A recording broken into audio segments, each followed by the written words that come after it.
I've been playing a lot of Clair Obscur lately, Expedition 33, and it's been hurting my feelings. And of course, when something hurts my feelings, I'm going to talk about it. For full disclosure, at this point, I haven't finished the game yet. I am in Act 3.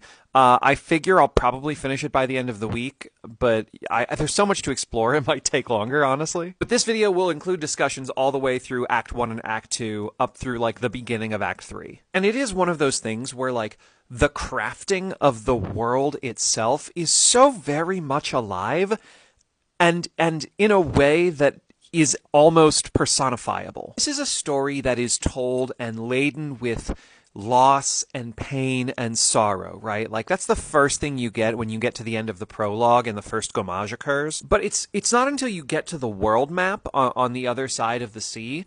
When you get to the world map, the first thing you're greeted with is a voice, right? The singing. But it's not just any song.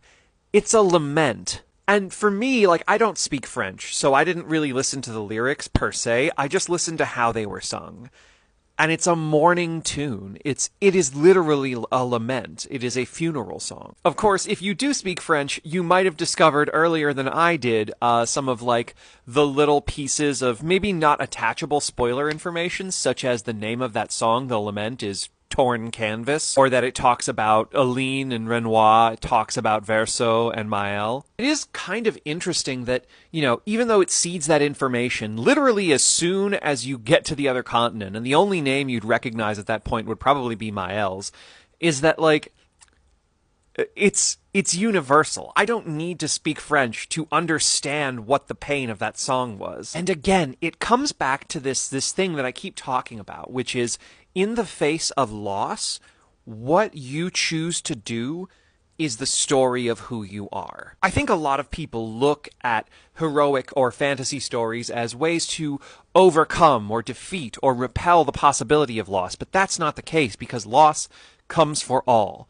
It always will. That's a fact of being alive. What has been so unique about Expedition 33 is the way it looks at loss from so many different angles. From the beginning, we see the perspective of the people of Lumiere, right? We see how they live under a society that is with known scheduled loss at a far too quick interval. Parents often know that their children will not live to see them age, or may not even grow up to know them at all, because of the gommage. Interpersonal relationships are fraught with this same understanding. It's one of the reasons that Gustave and Sophie fell apart before the game even begins. Then you look at what are your primary antagonists, or at least for the early part, right? You look at the paintress, you look at Aline, you look at Renoir, you look at Clair and Maël and Verso, and you see all of them engage with the same loss, the loss of Verso, from massively different angles. Verso detaches.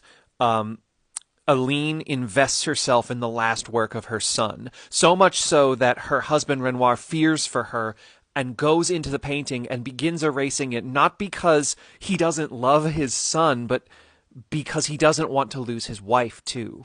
And then you have Maël. Maël, whose loss is additionally wrapped in this kind of guilt for her responsibility in the loss of Verso. Like her mother, Maël joins the world of her brother's painting, but different to her mother, she loses herself in the process, and then in the same way ends up discovering a part of herself that she lost. And Clair, of course, she sides with their father, but she also holds a grudge, right, against Maël. It's so apparent that, Clair blames her directly. And since there is that detached Verso inside the painting, between them, you actually have some variation of the 5 stages of grief, right? Denial, bargaining, anger, depression, acceptance. But beyond the family itself, the world that you live in, when you understand that it is a world crafted by Verso, suddenly the world changes because there is a crafter, and everywhere you look in that world, you see elements of how he lived and how he loved.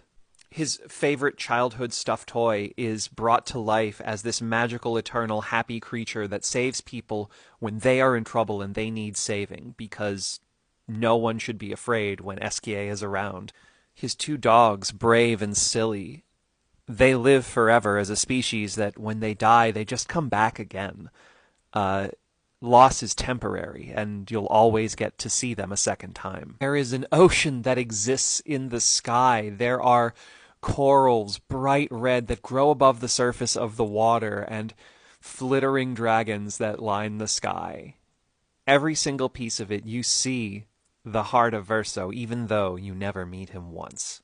Because that is one of the truths of this game that I think is what makes it beyond one of the most interesting games I've ever played, but one of the most poignant, is the understanding that everything about a person that we love, even after they're gone, is invested in the things that they make and they create. Because putting that kind of work, putting that effort, that love into something else, that's a little piece of your soul that lives forever.